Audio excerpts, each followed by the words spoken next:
मौजूदा भारत में मुसलमानों के लगातार बढ़ते हुए मसाइलों का हल क्या है? देखिए, ऐसा है कि मौजूदा भारत में मसाइल तो ऐसा कुछ नहीं है। उनका ख़ास मसले मसाइल जो है, एक तो उनका तालीम है, दूसरा उसके साथ साथ उनका रोज़गार है।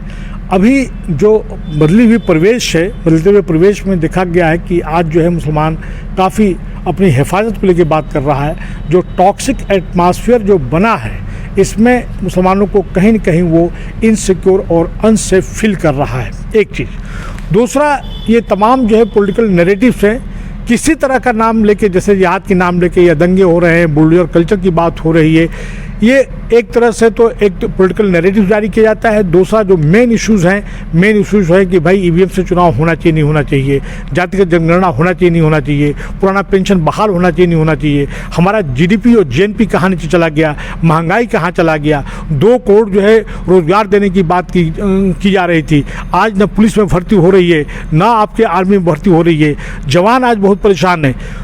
कहीं न कहीं इस तरह के टिफिल इश्यूज़ को लेके जो अभी हो रहा है, कई जगहों पे हुआ, चाहे राजस्थान में हुआ, मध्य प्रदेश में हुआ, यहाँ तक कि दिल्ली में हुआ है, फिर जोधपुर में हुआ है, तो ये लगता है कि लोगों को अटेंशन डाइवर्ट करने के लिए हो रहा है।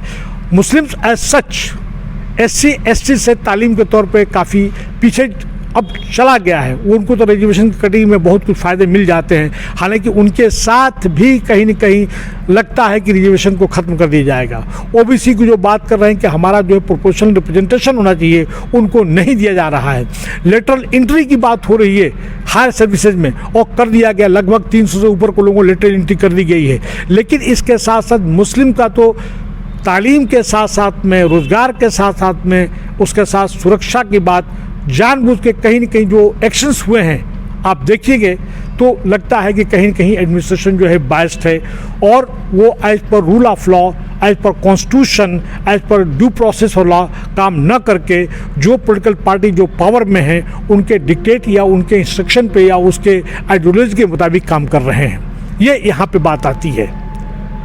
वजीर साहब, वक्फ की ज़मीन को हिफाजत कैसे करें? देखिए, ऐसा जावेद साहब, जो बात आप कर रहे हैं वक्फ के लिए, अब थोड़ी सी लोगों में अवेयरनेस आई है। अवेयरनेस से आई है कि हम देखेंगे कि वक्फ एक्ट जो बना है, बनने के बाद जो है वक्फ बोर्ड का किसी भी स्टेट में, मैं आपको यूपी की बात, आप यूपी के रहने वाले जाकर पूछिए वक्फ बोर्ड का कॉन्स्टिट्यूशन हुआ कि नहीं हुआ। आप उसको देखिए कि जो वक्फ प्रॉपर्टी उनका सही ढंग से रेवेन्यू रिकॉर्ड में, उसका रजिस्ट्रेशन रिकॉर्ड में, वक्फ के रजिस्टर में उनका सही ढंग से हुआ कि नहीं हुआ है। 109 के तहत जो है, सेक्शन 109 के तहत रूल और रेगुलेशन 110 के तहत बनता है कि नहीं बनता है। Financial report, financial budget report जो है वक्फ डिपार्टमेंट जो है असेंबली में पुटअप करता ही नहीं है। मैं आप ही के माध्यम से कहूँगा, क्योंकि आप पत्रकार हैं, आप चाहेंगे तो आप अपना कम से कम स्टेट का या कम से कम डिस्ट्रिक्ट का पूछिए कि भाई वक्फ का फाइनेंशियल रिपोर्ट या जो एनुअल रिपोर्ट होता है वो असेंबली में क्यों नहीं पुटअप किया गया, उस पर क्या कार्रवाई की गई। और इसके साथ साथ मॉडिफिकेशन रूल रेगुलेशन जो 110 और 111 में कहा गया है वो सब नहीं है।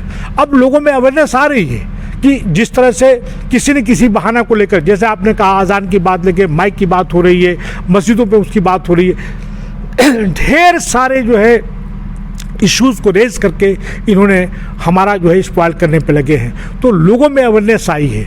लोगों को चाहिए कि वक्फ एक्ट को पढ़ें और उसके प्रोविजन के तहत जो है राइट टू इन्फॉर्मेशन जानकारी मांगें, अपने वक्फ की प्रॉपर्टी की हिफाजत करें। जी।